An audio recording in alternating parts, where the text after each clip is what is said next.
Hallo liebe Leute, wir sind hier kurz vor der Ankündigung von der nächsten Erweiterung von Path of Exile 1, 3.27. Wir haben 30 Sekunden, dann geht's los. Ihr dürft das jetzt hier live mit mir verfolgen in der Retro-Perspektive. Und wir schauen mal, was uns da erwartet. Es gab ja schon einige Teaser. Es wird eine Zusammenfassung hier auf YouTube dann noch geben, wo ich natürlich die Highlights nochmal zusammenfasse für euch. Aber hier jetzt erstmal in der kompletten Länge. Alles zum Nachschauen. So. 8 Sekunden. 7. 5. 4. 3. 2. 0. I'm Jonathan Rogers from Grinding Gear Games, and welcome to GGG Live. Today we're going to show you an exclusive reveal of Path of Exile, Keepers of the Flame, which is coming out 1 week from now on October the 31st. Twitch drops are enabled on today's livestream, so you'll be able to claim your Hive-born crawler pet by following the instructions below. Without further ado, let's roll the trailer for Path of Exile, Keepers of the Flame. We, the Keepers of the Flame, serve the will of the Dreamer. His instructions whispered from beyond the wall of sleep. But now, the Hiveborn are here, on Rayclast, and they seek to poison our world. Neues Breach.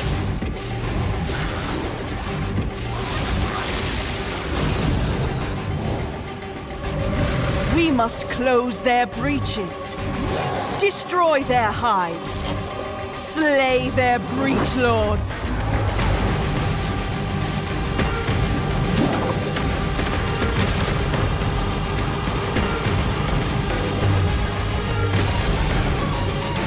What the fuck? Okay, es sieht schon mehr nach PoE 2 Breach aus. And by his gifts, the Dreamer provides. Skill tree. They brought this war to our world, but we shall end it, whatever it takes.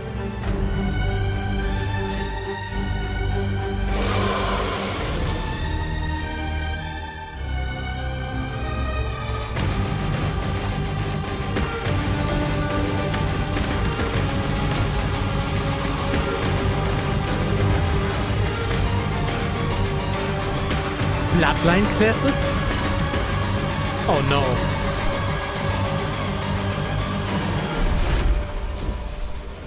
Oh nein. Neue Klassen?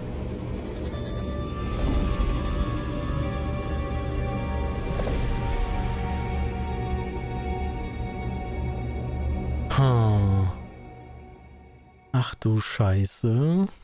Now, as you can see, this expansion is a true sequel to the Breach League, first introduced to the game in 2016. We felt like it was time to progress the story of Breach, bringing with it a slew of new updates to the base game.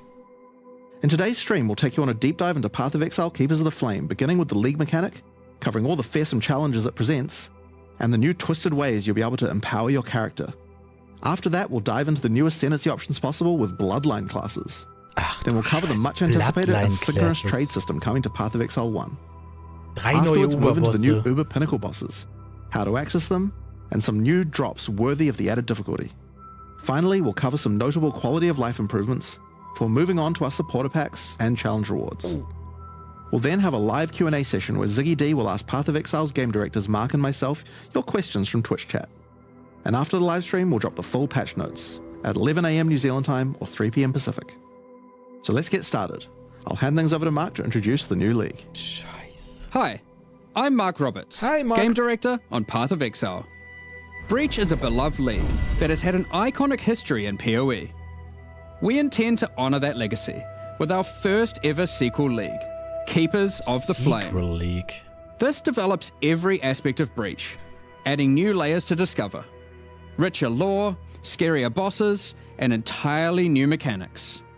That said, this is still Breach, so you will still be opening breaches and slaying hordes of otherworldly monsters. The Breach Lords have found the means to stabilize the connection between their realm and Rayclast. Now, with their grip tightening, we learn their true goal in our world, conquest. The threat they pose has now escalated to home soil. On the coast in Act 1, you'll encounter Aelith, the founder of the Keepers of the Flame. This is a monastic order sworn to defend Rayclast from the Breach Lords. Ich kann die cosplayen, diese The Dudes. exit to the Mudflats has been barricaded by Hiveborn, Breach monsters that are working to claim every inch of Rayclast. Aelith can grant you a small spark of the power of the Flame, allowing you to blast away their barricade and move onwards. Once you enter the Mudflats, you'll find it infested with Breach monsters. They appear to be constructing a kind of hive, creating strange shapes and structures that absolutely don't belong. Time to purge them with fire. Aelith needs you to protect her as she empowers the Flame to do so. Hold off the assault long enough, and she'll be able to demolish the hive with Cleansing Flame. Okay. Slow down Breach quasi.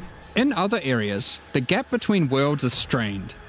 Here, you'll find a more familiar encounter with a new twist. Okay, es gibt a massive breach hand sunders the space between dimensions, and touching it will open an unstable breach, causing monsters to flood in. If you can slaughter them quickly enough, you can stabilize the breach. Geil. Die Progress Bar ist richtig This gut. brazen action can draw the attention of Rune, Marshal of Zesht, who will do everything it can to stop you. Defeating this boss will permanently seal the breach, severing another connection between the Breach Lord's world and Rayclast. These stabilized breaches are similar to what a breach once was, but with upgraded monsters, a success condition to shoot for, UI tracking to keep the player informed of their progress through the encounter, and satisfying feedback when you do manage to complete the encounter. We've taken all the lessons we've learned since the release of Breach 9 years ago and improved upon it in every way we can. However, much of the joy of Breach came from its simplicity.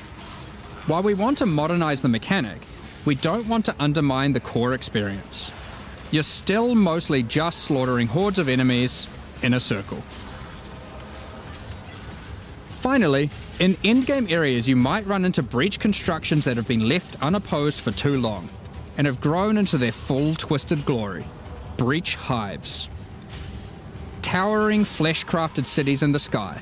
These are the visions of the Breach Lords made real in Rayclast, teeming with breach monsters. You must raid and destroy these cities with the help of Aelith and her Flame. Das ist krass. In some of these hives, you may even encounter some of the Breach Lords themselves, who will not be happy you're intruding on their planned conquest. Now, let's talk loot. Of course, being in exile is hard work, and you're unlikely to help entirely out of the goodness of your heart. Fortunately, Aelith has power and rewards aplenty, born of the Breach Realm itself, to offer you for your assistance. Krass. Help her, and she'll bring you to the Monastery of the Keepers, the hallowed halls of her order. Here, you'll find the Genesis Tree, the growing heart of the Keeper's power. On interacting with it, you'll find that this tree has a tree. That's right. It couldn't be Path of Exile unless the tree also had a tree. More importantly, the Genesis Tree is an engine of unholy creation, and a profitable one.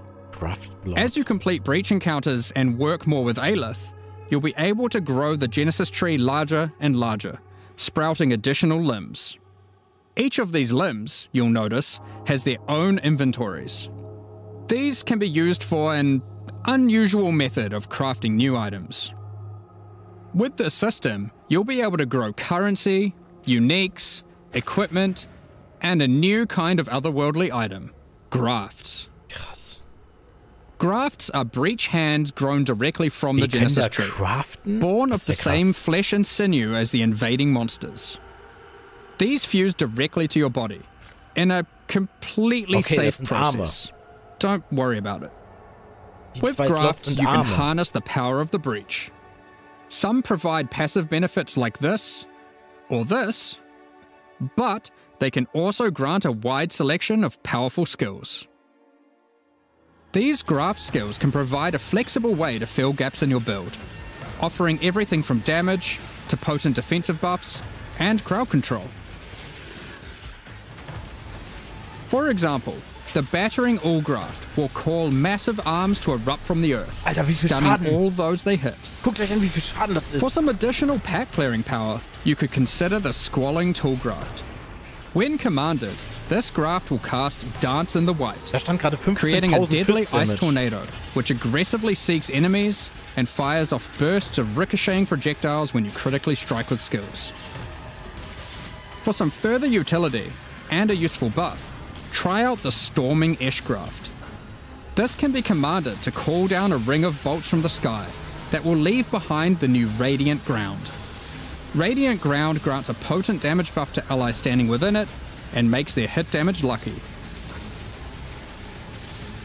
If you're simply after raw damage, look no further than the Erupting Zoth Graft, which causes massive eruptions of fire where you command, which then re-erupt when you Warcry. There are a total of 16 different graft types you can grow, each with their own skill.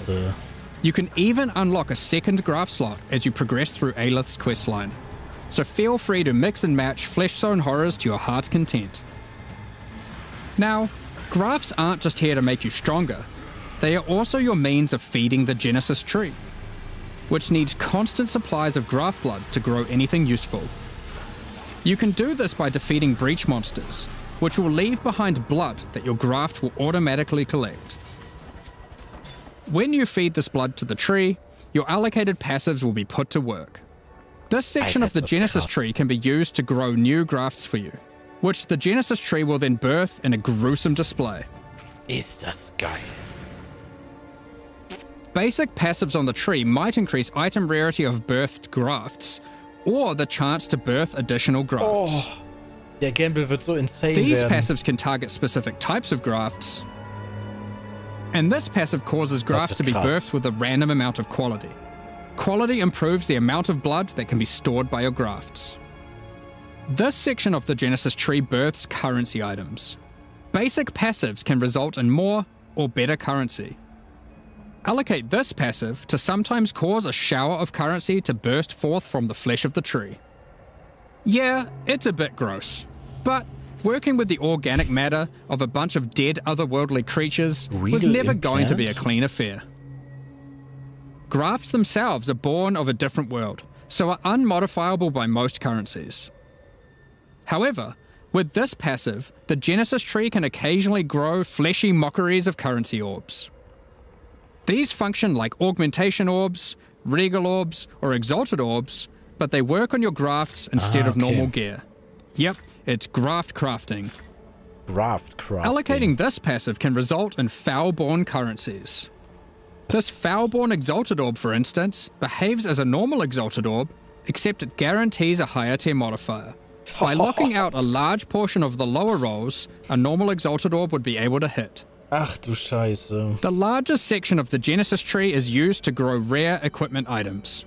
For these, you have a lot of agency to influence the type and modifiers on your grown item.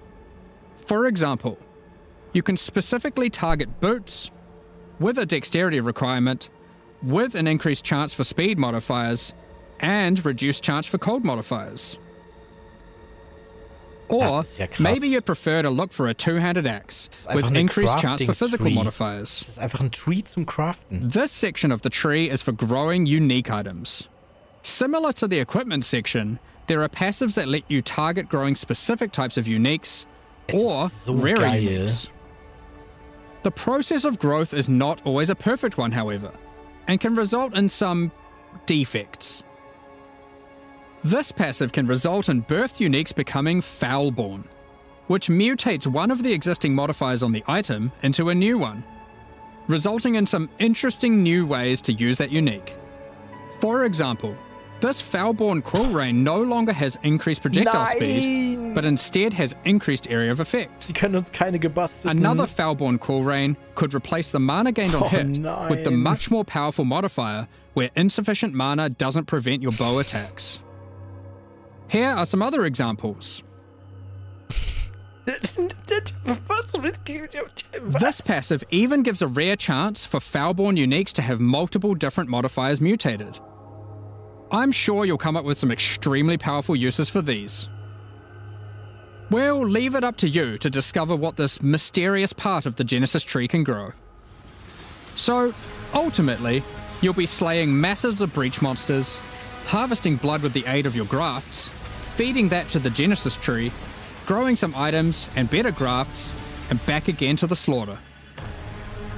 As with all our challenge leagues, this league will come with a set of 40 challenges to pursue, and completing them will award you with the Keeper of the Flame armor set, allowing you to truly embrace becoming a monk and worshipping the Dreamer. Now, graph skills won't be the only new tools to play with.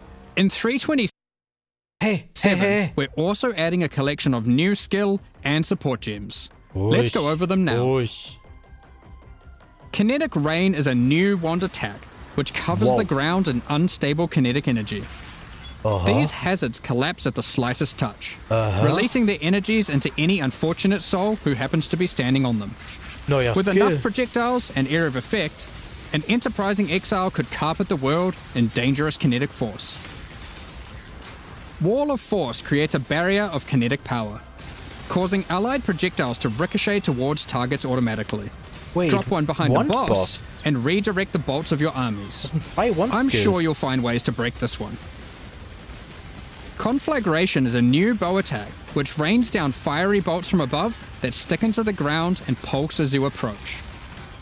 Once you get close enough, these bolts detonate, causing ravaging ignites. These bolts chain react, allowing you to create fields of incendiary destruction. Thunderstorm is a bow attack, which creates a whirling storm of wind and lightning where it lands. While you're within the storm, it will rapidly grow, until it becomes violently thunderous with lightning-infused clouds. At this point, leaving the storm will cause it to detonate, dealing damage to everything within and releasing a flurry of tornadoes in all directions. Ich hab Gänsehaut. Attacking with Kinetic Fusillade will create hovering orbs of energy. These linger for a few moments above you, before zipping off to nearby targets, chaining between them, then detonating.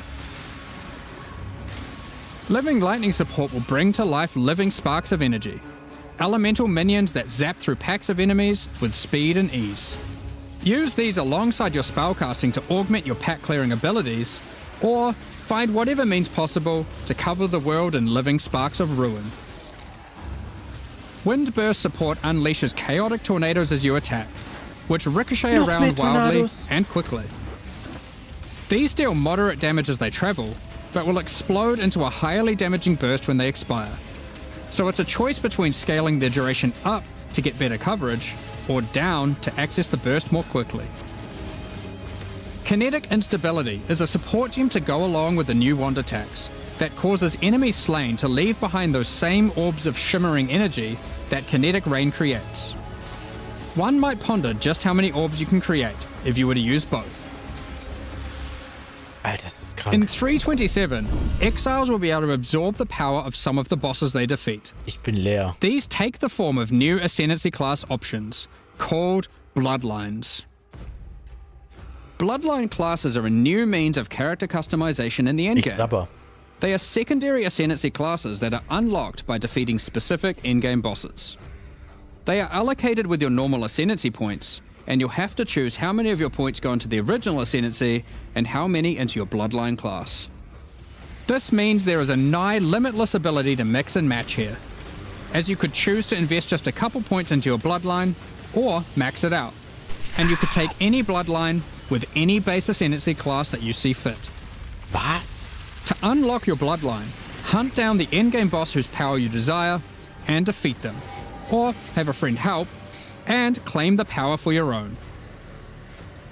There are 10 Bloodline classes to discover. Bosses who offer this power are typically associated with past leagues, giving additional reasons to engage with that league content. Let's run over a few examples. The Chaos Bloodline will be offered to you by the Trial Master, if you manage to succeed his final challenge. With his blessing, you can greatly augment your Vow skills in different ways. Ach du Scheiße. Priest of Yalmak lets you use Vow skills much more often, while Priest of Kopek makes it harder to build up Vow skills, but makes them far more powerful. Or take Corruption's Embrace. which grants more VIEL keystone powers the more corrupted items you have equipped. The Ashabi bloodline can be gained by, you guessed it, defeating Ashabi. Her abilities are drawn from the 3 types of life force that manifest within as Marian spirits.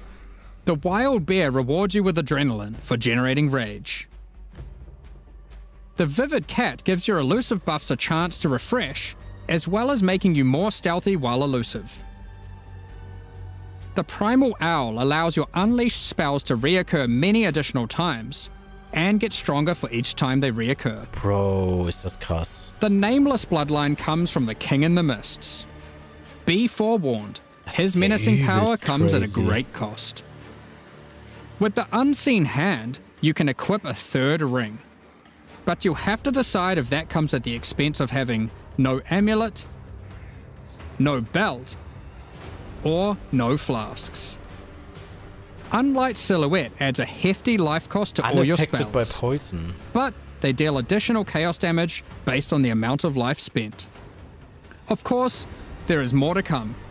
What powers might you glean from delving deep underneath Rayclass to fight all the Crystal King? What secrets can you learn from Lycia, Herald of the Scourge, waiting at the end of the Forbidden Sanctum? As you can imagine, there are countless possible combinations with the system. You could be a Slayer that embraces corruption and vile power, or perhaps you'll play an Occultist that doubles down on their dark power by integrating the Nameless bloodline. We are excited to see what crazy and interesting builds players come up with. In the most recent Path of Exile 2 expansion, the 3rd Edict, we introduced a much-anticipated feature, fully asynchronous trade. Yes. It was a fantastic success, so now we're excited to announce that we'll also be adding this feature into Path of Exile 1.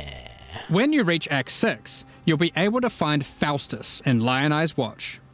Previously, he just operated the currency exchange. Now, he will also act as a steward for your merchants tabs. These are where you can place items for sale, for direct and instant purchase by other players even when you're not online. To list an item, simply place it in the tab and select a currency Wir werden and an amount. blind in die Liga reingehen, weil wir die ganzen Infos nicht kriegen. 100%. Once listed, other players will be able to find the item by searching for it via the trade website or the new in-game market search. To purchase something for yourself, it's as easy as hitting this button, which will teleport you to the seller's hideout, where you can view their merchants tabs, buy the item, and also view the rest of their wares in case something else catches your eye. Every purchase costs a small fee of gold, as Faustus takes his cut. To account for this further drain on gold, acquisition and cost balance elsewhere in the game has been adjusted. Ja, aber die sind meistens Anything nicht, you've managed to sell successfully will have your profits collected here, in a separate tab to claim at your leisure. To be clear, previous means of trading, such as via pre-existing premium stash tabs and the website, will still function just as before. Merchants tabs, and the asynchronous trading that comes with them, are an entirely additive feature on top of the already existing methods to trade. You might find yourself needing the trade system to buy some upgrades, because this update also introduces 3 new Uber Pinnacle boss fights. These encounters are manifested from the memories of Zana, and in her long torment, they have festered into something truly deadly. These fights offer an imposing challenge, alongside powerful rewards. In order to gain access, similar to existing Uber Pinnacle fights, you'll need to discover fragments dropped by Tier 17 map bosses. Each attempt at the new Uber Pinnacle fights will require 5 of these. Let's dig into some of the challenges you'll need to face in these new Uber versions. In the original incarnation of Neglect fight, the statues can be used to block the laser beams to hide behind, giving you an opportunity to avoid being shocked, frozen, or killed. When you run near these statues, they activate and allow you to reposition them.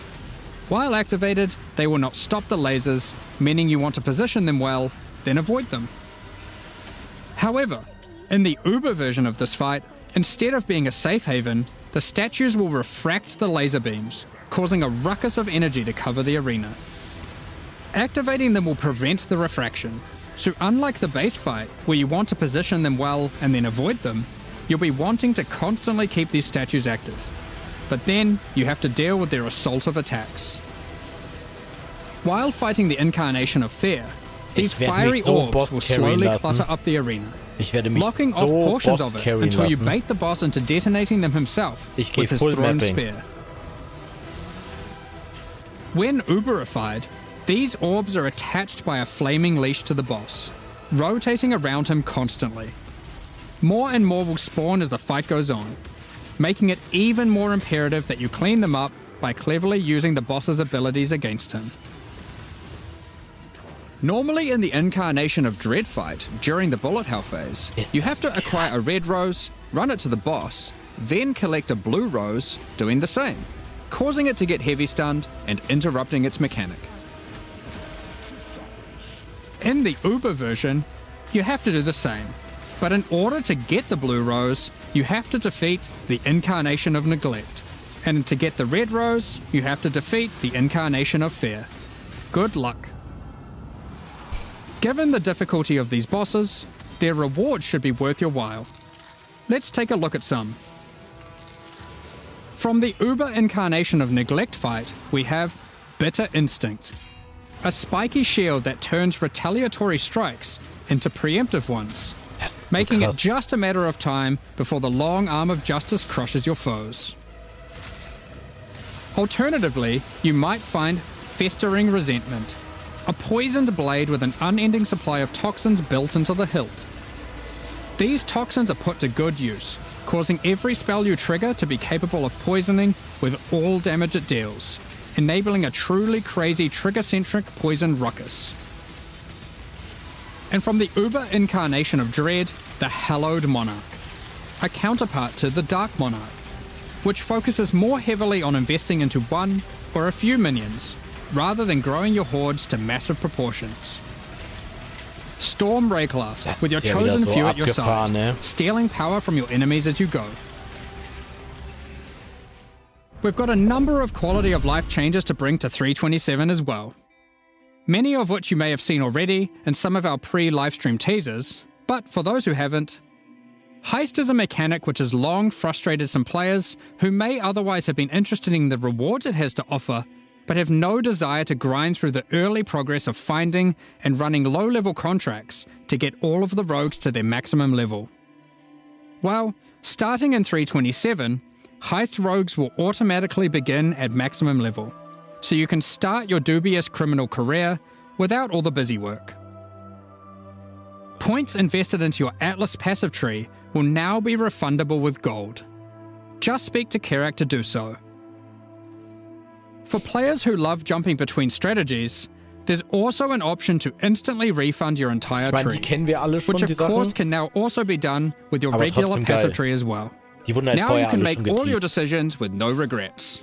Well, maybe some regrets. You no longer need to purchase bestiary orbs. You can now itemize beasts for free directly from your bestiary. From late Act 1, you can now mass identify your items at an NPC in every town, and from Helena in your hideout. This does not require Scrolls of Wisdom at all. While using an Alteration Orb, you can now hold Alt to swap to using an Augmentation Orb, if one is available. Opening a Blight Chest will now open all other Blight Chests near it. Rogue's disenchanting services can now be accessed from towns and hideouts. Kerak missions now have a handy icon to show at a glance what kind of mission they are. Holding down Control and right-clicking on stacked decks will now continuously open them to your inventory, notifying you in chat what the outcome is.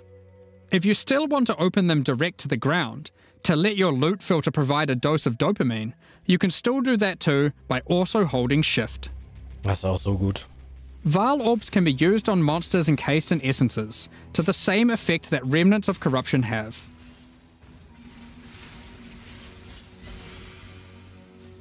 When multiple skill gems are ready to level at the same time, you'll now be able to click this button to level them all up at once.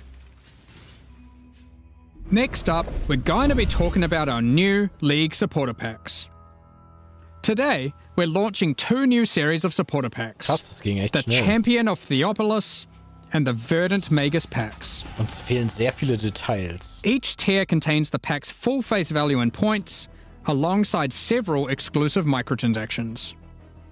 As always, the microtransactions in these packs are purely cosmetic and do not affect your character's power or progression in any way.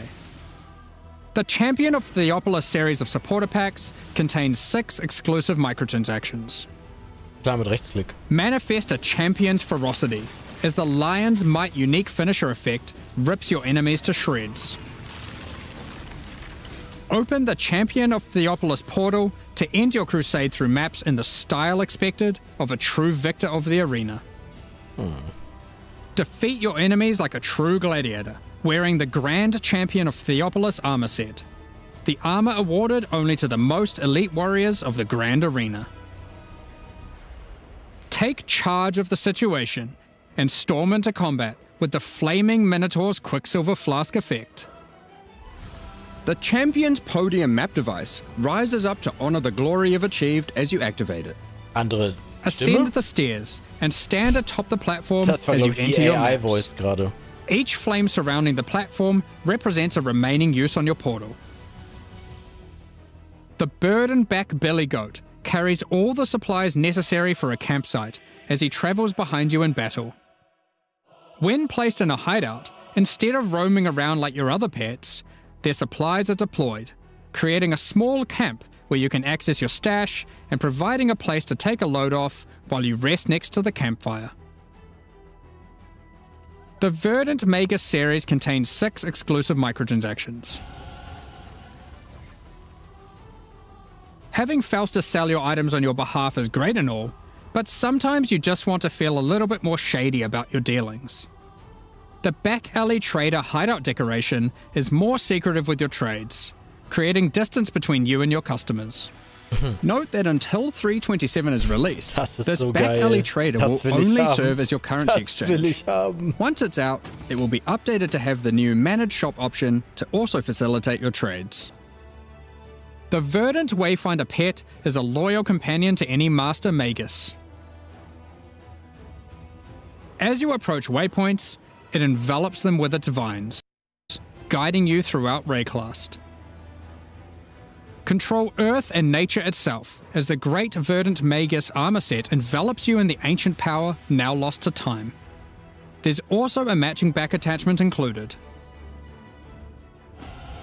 Remnants of the forest ripple out from within you with the Verdant Magus level up effect equipped, Naja, restoring life to the corrupted also land. hier bemängel ich, Call on an das ancient gibt es golem so schon. to use their power to create a safe passage for you to retreat through with the Arcane Golem portal. Sieht halt nur ein bisschen anders aus. As a Supreme Verdant Magus, you can travel to your Arcane Isle hideout. A cluster of islands held together by ancient magic passed down between elite mages. Stand atop your tower and relish the great heights you've reached above those who have not harnessed the arcane. Boah. These packs are now available for purchase on both PC and console and will remain so during Path of Exile, Keepers of the Flame. Additionally, any microtransactions from these supporter packs will be made available for use in Path of Exile 2. Deswegen sieht das übrigens auch alles besser aus, Meanwhile, weil the das alles Crypt Keeper PoE and 2 Frisian Aufnahmen sind Magistrate packs vermutlich. leave the store forever at the launch of the Keepers of the Flame Ich League. denke, das sind alles PoE So 2 now's your Aufnahmen. last chance to purchase them. Thank you so much for your ongoing support. We're just about to start the Q&A with Ziggy D. Afterwards, we'll post the full patch notes for Path of Exile, Keepers of the Flame, at 11 AM New Zealand time, 3 PM Pacific. With release at the end of next week, our community team will be posting crucial information you'll need for the release. Keep an eye on the news. Thanks for joining us today and checking out our latest developments. We're looking forward to holding off the Breach Lord's conquest, Krass. crafting gruesome grafts, planning dozens of Bloodline-empowered builds, and filling out our tree's tree. Krass. We hope Ja. you all join us. Sehr, sehr krass. Sehr, sehr gespannt. Wie gesagt, es wird eine Zusammenfassung aller Inhalte noch nachträglich auf YouTube geben. Bis dahin, guten Loot.